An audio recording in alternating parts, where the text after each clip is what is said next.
ലാലിഗയിൽ തകർപ്പൻ ജയത്തോടെ വിജയവഴിയിൽ തിരിച്ചെത്തിയ FC ബാഴ്സലോണ. ഇന്നലെ പോരാട്ടത്തിൽ മയോർക്കയെ നേരിട്ട ബാഴ്സലോണ 1-നെതിരെ 5 ഗോളുകൾക്കാണ് വിജയിച്ചത്. ബാഴ്സലോണയ്ക്കായി റഫീഞ്ഞ ഇരട്ട ഗോളുകൾ നേടി. ലെവൻഡോസ്കിക്ക് വിശ്രമം നൽകിയാണ് ഹാൻസി ഫ്ലിക്ക് ബാഴ്സയെ കളത്തിലിറക്കിയത്. ഫെറാൻ ടോറസ് ഫസ്റ്റ് 11-ലെത്തി. കളിയുടെ 12-ാം മിനിറ്റിൽ ബാഴ്സലോണ ആദ്യ ലീഡെടുത്തു.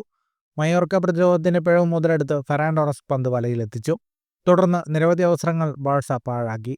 ആദ്യ പകുതി അവസാനിക്കും മുൻപ് മുറിക്കിയിലൂടെ മയോർക്ക സമനില കണ്ടെത്തി.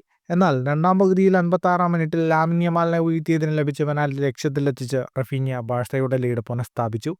74-ാം മിനിറ്റിൽ ലാമിൻ യമാലിന്റെ അതിമനോഹരമായ ട്രിവേല പാസിൽ നിന്ന് റഫീഞ്ഞ മത്സരത്തിലെ തന്റെ 2ാം ഗോളും നേടി. 79-ാം മിനിറ്റിൽ ഫ്രങ്കി ഡിയോങ് ബാഴ്സയുടെ 4ാം ഗോളും നേടി. 84-ാം മിനിറ്റിൽ ഡിയോങ്ങിന്റെ അസിസ്റ്റിൽ പാവോ വിക്ടർ ബാഴ്സയുടെ 5ാം ഗോളും നേടി വിജയം പൂർത്തിയാക്കി. റഫീഞ്ഞയാണ് കളിയിലെ താരം. മത്സരത്തിലെ കണക്കുകളിലേക്ക് വന്നാൽ 61% ബോൾ പൊസിഷൻ ബാഴ്സലോണയ്ക്കായിരുന്നു. 20ഓളം ഷോട്ടുകളാണ് ബാഴ്സലോണ ആകെ തൊടുത്തത്. 9 ഷോട്ട് ഓൺ ടാർഗറ്റ്. 501 പാസുകൾ 83% കൃത്യതയോടെ ബാഴ്സലോണ പൂർത്തിയാക്കി. 6 ഷോട്ടുകളാണ് മയോർക്ക തൊടുത്തത്. 1 shot on target. ജയത്തോടെ ലീഗിൽ 16 മത്സരങ്ങളിൽ നിന്നും 37 പോയിന്റുമായി ബാഴ്സലോണ ഒന്നാമതാണ്. 2 മത്സരങ്ങൾ കുറച്ച് കളിച്ച റയൽ 33 പോയിന്റുമായി 2ാം സ്ഥാനത്തുണ്ട്. മയോർക്ക 24 പോയിന്റുമായി 6ാം സ്ഥാനത്താണ്. ഫുട്ബോൾ ലോകത്തെ കൂടുതൽ വാർത്തകൾക്കും വിശേഷങ്ങൾക്കുമായി സ്പോർട്സ് കഫേ ഇപ്പോൾ തന്നെ സബ്സ്ക്രൈബ് ചെയ്യുക.